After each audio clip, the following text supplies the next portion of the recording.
好，注意看啊，我们把这个程序运行一下那目前来说呢，我们这个程序有些功能上是往上，比如说我点击这个加号，点击加号，这个 label 会发生改变，而且这个整加 label 也会发生改变买，没问题是吧？点击减号也是没有问题了，点击减号没有问题，没有问题了以后，接下来我们有些功能继续完善一下因为我们下面这个功能还没做，比如点击清空的时候，点击购买的时候，我是不是还得做一些事情，对不对？这个功能我们是不是还没做？那接下来我们就把这两个功能做一下首先我们看一下这个清空购物车怎么做。比如我现在买了很多商品，当用户一点击这个清空购物车这个按钮的时候，你想要做哪些事情？首先你肯定得把这个整价的 label 清理，对不对？就比方说我不想买东西了嘛，我卡忘记带了，对不对？还得干嘛？把这个 label 的文字也得清理，对不对？也就是说点击这个清空的时候，我们得做两件事情，把这个 label 的文字清理，并且把这个整价的 label 清理，对不对？那首先我们得干嘛？监听这个按钮的点击事件吧。当用户点击这个按钮那一刻，我得监听到这个事件，对不对？也就意味着我得干嘛拖一根线这个应该能理解吧？拖一根线到我们控制系统然后就写个注释来到这里，你放在这里吧，稍微代码正好点，那个又没提示，给我复制一个嘛好，这个就监听我一些按钮的点击吧。那首先是一个清空购物车是吧？经过按住它，按住键盘的Ctrl键拖过来，我就起个名字吧，来个比如说clear清空好吧 ，clear 是这么写，是这么写吧？然后还有一个把这个拖过来以后，我再来个买东西上，来个 buy 会有 auto 你下订单就可以。这个按钮拖好以后，那接下来我就在这个方法做我想做的事情可以了。当用户一点击这个清空的时候，就会来到这个clear的方法，对不对？来到这个方法里，我首先得把这个整价变成零，并且把这个 label 也变成零，是吧？首先整价变成零很简单，你是不是直接拿到这个 label， 把它文字设置为零数就可以了，对不对？直接拿到这个整价的 label， 把它文字设置为零数就可以了，对不对？好，那这个里面这个 label 的文字怎么改成零？我问大家一个问题，我能直接拿到这个 cell， 然后呢拿到里面子空间，把这个子空间的文字改成零吗？能这样做吗？不能这样做，为什么？因为我们有循环利润就算你当时把它改成零，但是一循环利润，它就会重新传递数据，到时候你是不是根据它的数据去显示它 label 的文字对不对？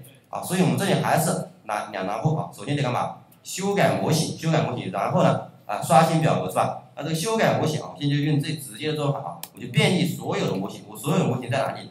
所有的模型是不是在那个宿主上？是不是在 self.1array 这个宿主上？我就变异所有的模型，把这个模型里面的抗原的属性改成零，是不是就可以了？对不对？这个模型改好以后还不够，还得干嘛？刷新表格，就来到你的 self， 拿到 self.table view 来个什么 reload data， 因为比较多，直接来个 reload data， 是不是就可以了？好，我们看一下是不是做好了。我们不能直接拿到这个困件去改比如我现在买了好多是吧？后面买一下买一下这里好一点。买完以后我一点击的清空，首先注意看这个整价，一点击，发现是不是清零了？而且这些 label 是不是也清零了？是不是也是清零了？但是如果之前你如果像按照我们刚才的说法，你直接拿到这个 label 改个文字，你觉得肯定是到时候你一循环利润是不是还是零所以我就不演示了，没问题吧？所以我们这里首先是整价清零整价清零，这个很简单，整价清零。整价清零，然后是修改模型其实我们 table view 你就掌握，其实运起来以后你熟了，发现这个很简单。你发现你掌握一个重点就行了。什么个重点？就是说你要通过修改模型去修改界面，明白吧？就通过模型去决定界面的形式，能清楚吗？这其实也是我们 MVC 的一个核心的思想就是说你不要就是说 table view 的使用者，你千万不要直接拿到里面是要你的一些子空间做事情这样是不靠谱的，因为我们有循环利润，你得干嘛？你得通过模型去决定 cell 显示的内容，能清楚吗？通过模型去决定这个 cell 显示的内容比较核心的一个东西掌握这个东西就可以了。好，那接下来我们就把这个购买也做一下，购买做一下。那这个购买呢怎么做呢？我们看一下，我先运一下。那这个购买，那我们就这样做吧。目前来说，因为一般的时候点击购买可能跳到下一个界面那目前来说我们这个东西做不了，那我们就这样吧。我就比如说我买了几瓶这个酒，到时候我一点击的购买就把这个打印出来，好吧？就打印出来我买了多少件什么酒，可以吧？好，那首先你想想，比如一开始你运行这个程序时比如用户一开始打开你这个应用的时候，他有买东西吗？他这个没有买东西，你想这个他一个点购买是没有任何意义那我们最好控制一下这个购买按钮，一开始是让它不能点击，对不对？啊，当然这个清空购物车你也可以控制一下啊，其实两个是一样的。那我就先控制一个啊，到时候你课后有时间你自己去控制一下啊，不要什么东西都我讲，对不对？啊，留点作业给你们啊。那接下来我就控制一下购买按钮，是吧？它一开始是不能点击的，那你想想，我是不是可以把它的什么属性改了一下啊？对 ，enable 啊，不要搞错了啊，上面搞错是吧？找到这个 enable 属性，首先这个 enable 属性是它父类，要 Ctrl 里面的属性。就找到这个 Ctrl， 然后把这个勾去了是吧？勾一旦去掉，它默认是不是就这种灰色是吧？灰色的文字啊，因为它是一个 C 字的样式的文字。但它一开始啊，如果我设置它一开始不能点击以后，你会发现一个问题，什么问题呢？就是说它确实不能点击了，但是用户买了酒以后，哎，你现在就不给他下订单了呀，人家想付钱都付不了了，对不对？不太好吧？那你想，他有时候是不是能点？那他什么时候能点呢？是不是当用户买了登记以后就能点？其实只要你的整价大于0，它是不是就能点啊？也就意味着什么？当用户点击加号那一刻，他就能点了，对不对？因为用户一旦点击加号，就表示用户买了酒，是吧？我不管买多少瓶，但是整支你肯定能够下订单了，对不对？也就意味着待会儿我们得在哪里？得在加号点击这个方法中干嘛？控制这个购买按钮一定能够点击，对不对？反正首先要控制它一些属性，得拿到这个按钮啊，拿到这个按钮。拿到按钮我就这样吧，点击这里，按住你键盘的凹进去啊，放这里啊，点一下就可以了。点一下以后，我就点击这个购买按钮，拖个属性进来，就为了访问到这个按钮啊，拖个属性，我就拖到这个位置吧。按住键盘的口令拖过来，拖过来就起个名字，这个按钮叫 Buy Button 吧，就购买按钮吧 ，Buy Button，Buy Button 对吧？好，搞好以后啊，接下来来到这里以后，首先我说了，当用户点击加号的时候，这个购买按钮肯定能点击是吧？点击加号，我们的控制系统是不是通过 Plus Click 这个方法去进行的，对不对？好，那么在这里啊，我们得做一件事情，就是这里的时候，你看购买按钮啊，购买按钮一定能点击，对，是不是一定能点击？这里不需要做判断了吧？就拿到这个购买按钮，设置它的 enable 属性等于什么？等于 yes， 是不是就可以了？好，注意看啊，现在一开始是不能点击的。当我点击这个加号时，哎，你发现，一旦我买了1瓶酒，这个购买按钮是不是就能点击了？是没有问题，对不对？好，没有问题啊，我们买是没有问题啊。好，没有问题以后，注意看啊，现在比如说用户，哎，他想要，他这个东西他不想要了，这瓶酒他不想要了，我减掉，对不对？好，没问题，我再减，哎，你发现现在用户确实没有买东西吧？但是你这个购买按钮是不是还能点击啊？是不是还能点击？哎，确实能点击，为什么呢？说白了，我们当用户点击减号的时候，是不是也得做一件事情啊？那我们观察一下，当我们点击减号的时候，什么时候做事情？是我点一下就做事情吗？不是吧？减到什么时候？啊，减到你整价等于0的时候，对不对？就是抓住一个核心，它什么时候不能点击？就整价等于0的时候就不能点击，对不对？也就意味着减号按钮我们也得做一件事情啊，在这里我们得判断啊，得控制一下。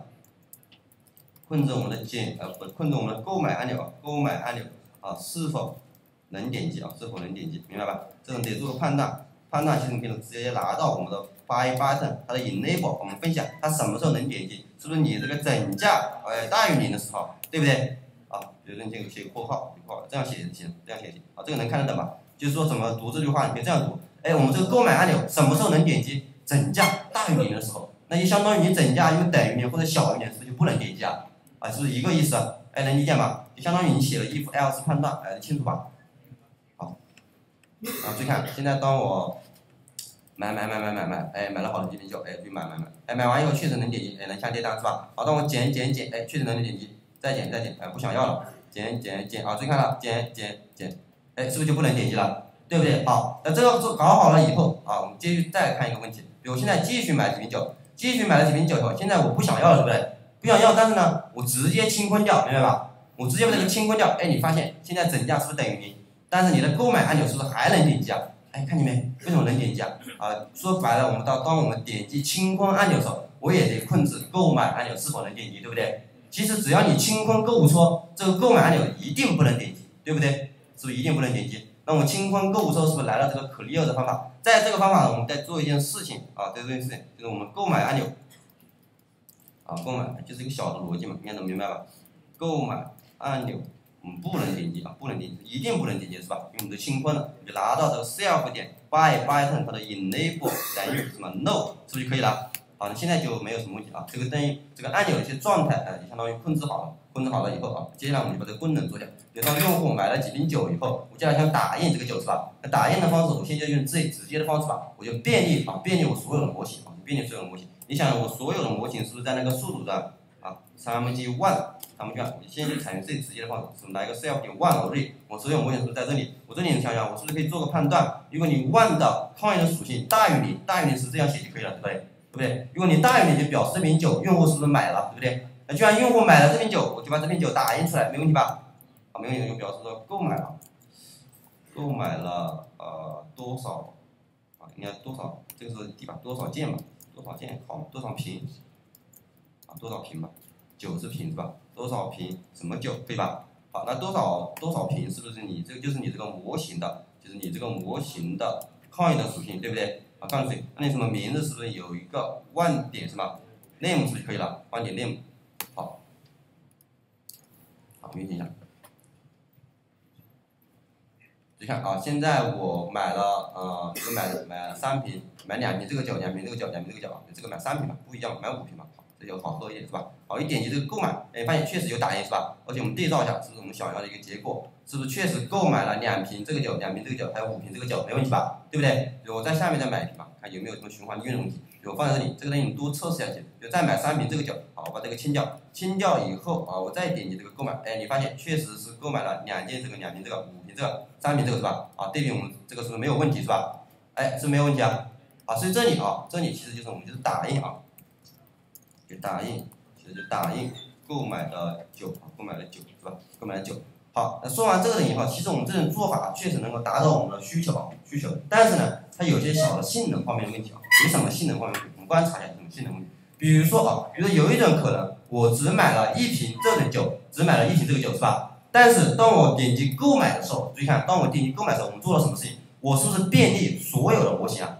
假设将来你这个电商应用，你这个酒比较多，假如说5000瓶、10000瓶，那你这个 for 循环是不是至少来5000次或者10000次啊？虽然你这里有判断，但是你的 for 循环是不是至少来10000次，对不对？假设我有10000瓶酒，对不对？那其实用户只买了这1瓶酒，你就便利所有的模型。这种做法确实可以，但是是不是有一些性能方面的问题啊？啊，这个确实有一些性能方面的问题啊，但是没关系，这个东西我们后面再去解决啊。那我们首先把这个功能做好，当然上面也同样的道理，上面这个整价清零也是一样，对不对？你是便利所有的模型把它整价清零是吧？这个也是有一些性能问题的，哎，能清楚吧？啊，知道一下这个东西啊，这个东西我们后面会处理的那样。我们先把这个功能做好。那目前说我们这个程序的大体的功能大致的一些功能需求做好点击加号它会变化点击加号会变这个整价会变，点击减号也会变这也没问题接下来我就说个细节说个细节，注意看，比如我现在减到0了是吧？我再减，你就发现我点中了谁了？点中了后面的 cell， 对不对？比如说我点击 cell 的时候，是不是它背景颜色是会变成这种灰色？对不对？但是我们发现我点击这个加号的时候，比如我点击这个加号能点到后面的 cell 吗？点不到。我目前来说点击减能点到后面的 cell 吗？点不到是吧？但是一到0色一点就点到了呀。现在看是点不到，点到0色才点。这是什么？这个点我们学习到后面一个叫做事件的传递现在会简单的了解一下什么叫事件的传递呢？其实一个重要的核心你要知道，它是比如说我当用户点击这一块的时候是吧？那这个事件目前来说是谁在处理呢？是这个加号按钮在处理整之就是说在最前面挡在最前面的困键先处理事件，能明白吧？挡在最前面的困键先处理事件。那目前来说我点击这一块是不是加号按钮在处理这个事件？那我点击这一块是不是减号按钮在处理这个点击事件，对吧？好，点到这个0的位置时候，现在这个减号按钮还能被点击吗？不能被点击了。说白了，这个按钮就不能去处理与用户的交互事件了。说白了，就不能处理用户的这个点击事件，明白吧？那用户一旦点击这一块，那这时候他处理不了这个事件，他就会把这个点击事件抛给他后面的困件。所以这时候就是你的 cell 在处理这个点击事件，能清楚吗？